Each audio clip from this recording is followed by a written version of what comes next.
সারাদিন কামলা খেটেও সুন্দর মতো সামাজিকতা মেনটেন করাটা আসলেও অনেক টাফ। আসসালামু আলাইকুম, কেমন আছেন সবাই? আশা করি সবাই ভালো আছেন। আলহামদুলিল্লাহ আমিও ভালো আছি। আজকে আমাদের অনেক অনেক কাজ। সকালবেলা ঘুম থেকে উঠেই আমি রান্নাবান্না শুরু করে দিয়েছি। বিকজ আওয়াইশাকে স্কুলে পাঠাতে হবে, বাসা রান্না করতে হবে, আমার ডিউটিও আছে এবং রাতে আমার হাজব্যান্ডের খালাতো ভাইয়ের বিয়েও আছে। সো সব মিলে আজকের ব্লগটাতে আমাকে অনেক অনেক কাজ করতে হবে।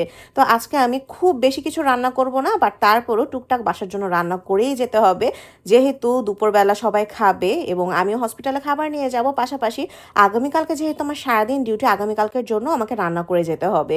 আজকে আমি একটু গুঁড়া চিংড়ি শাওন যেভাবে পছন্দ করে লেবু পাতা দিয়ে একদম ভাজা ভাজা ভুনা করা, সেটা করব। পাশাপাশি মুড়ির ঘন্টও রান্না করব। আমি মুড়ির ঘন্ট কখনোই রান্না করি নাই। আমার শাশুড়ির হাতের মুড়ির ঘন্ট এত বেশি মজা হয়, তো মা যখন রান্না করতো আমি সবসময় ভালো মতো অবজার্ভ করতাম যে কিভাবে রান্না করে জিনিসটা মজা হবে। তো আজকে প্রথমবারের মতো আমি সেটা ট্রাই করব।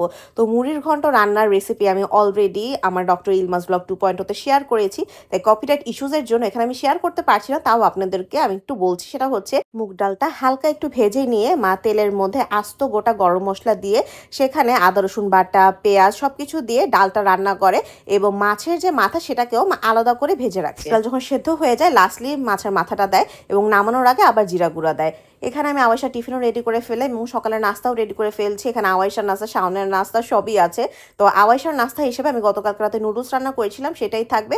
আর শাওনের নাস্তা হিসেবে আছে রুটি, সবজি, ডিম, তারপর মুরগির মাংস, সব কিছু। এখন শাওন আওয়াইশাকে স্কুলে নিয়ে যাবে, আমি তাদেরকে বিদায় দিয়ে আরও রান্না বসিয়ে ফেলবো।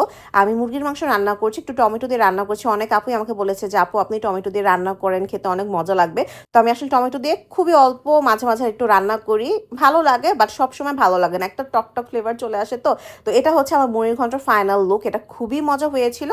আর এটা হচ্ছে মুরগির মাংস। শাওনরা অলরেডি চলে এসেছে এবং সাথে সাথে এখন আমাকে চলে যেতে হবে, বিকজ আমার হসপিটালে ডিউটি করে এরকম কামলা ফেসে তো দেবরের বিয়ে খেতে যাওয়া যাবে না, তাই আমাকে একটু পার্লারেও যেতে হয়েছিল। আসলে অনেক বছর পরে আমি পার্লারে সাজছি, লাইক আওয়াইশার বার্থডেতে সেজেছিলাম, ওর যখন ফার্স্ট বার্থডে ছিল।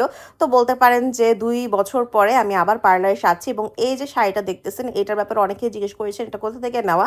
এটা হচ্ছে আমার এঙ্গেজমেন্টের শাড়ি, এটা মনে রেখো থেকে নেওয়া। তো আজ থেকে প্রায় 6-7 বছর আগের কথা। প্রাইসটা আমি এখানে মেনশন করতে যাচ্ছি না। তো বুঝতেই পারছেন, যেহেতু আমি ডিউটি করে দেন পার্লারে গিয়ে এরপর রেডি হয়ে আমি সেন্টারে এখন এসেছি, তাই আমার অনেক লেট হয়ে গিয়েছে। এখানে সবাই খাওয়া দাওয়াও শুরু করে ফেলছে আর আমি মাত্র এসে পৌঁছাইছি। ভাগ্য ভালো রাস্তায় জ্যাম ছিল না, আদারওয়াইজ সেন্টার বন্ধ হয়ে যেত, আমি তখন এসে পৌঁছাতাম। আর সবচেয়ে ডিসঅ্যাপয়েন্টিং যে ব্যাপারটা হচ্ছে সেটা হচ্ছে আমার মেয়ে আমাকে চিনতে পারে না। আসলে সবসময় যে একটা কাজের বেটি টাইপের লুক নিয়ে থাকে, এর জন্য এত মেকআপ করার পরে সে মাকে কোনোভাবেই চিনতে পারছে না। যে কোনো বিয়ে শাদী মানে একটা ফ্যামিলি গেট টুগেদার এবং আমার খুবই ভালো লাগে, বিকজ যেহেতু আমাদের বাসায় একটু দূরে, তাই সবার সাথে এত ঘন ঘন দেখা হয় না। এই বিয়ের সাথে এসব ওকেশনে কিন্তু সবার সাথে দেখা হয়, এর জন্য জমিয়ে সবাই অনেক ছবি তুলেছি। এবং বিয়ে বাড়ির খাবার, তাও নিজেদের বিয়ে বাড়ির খাবার কিন্তু একটু অন্যরকম মজাই হয়। আমি কিন্তু কখনোই বোরহানি খাই না, কেন যেন বোরহানির টেস্ট আমার কখনোই ভালো লাগে না, বাট ওই দিনের বোরহানিটা মাশাআল্লাহ এত মজা ছিল। শাওন কয় গ্লাস বোরহানি খাবা? আমারটাও খাও, আমারটাও খাও। 6 গ্লাস তো খাবোই। 6-7 গ্লাস, 5-6 গ্লাস, 6-7 গ্লাস।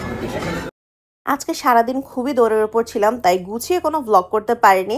তারপরও যতটুকু পেরেছি আপনাদের সাথে শেয়ার করেছি। সবার কেমন লাগলো আজকের ছোট্ট ভ্লগ অবশ্যই কিন্তু জানাবেন। Thank you for watching. Allah হাফেজ।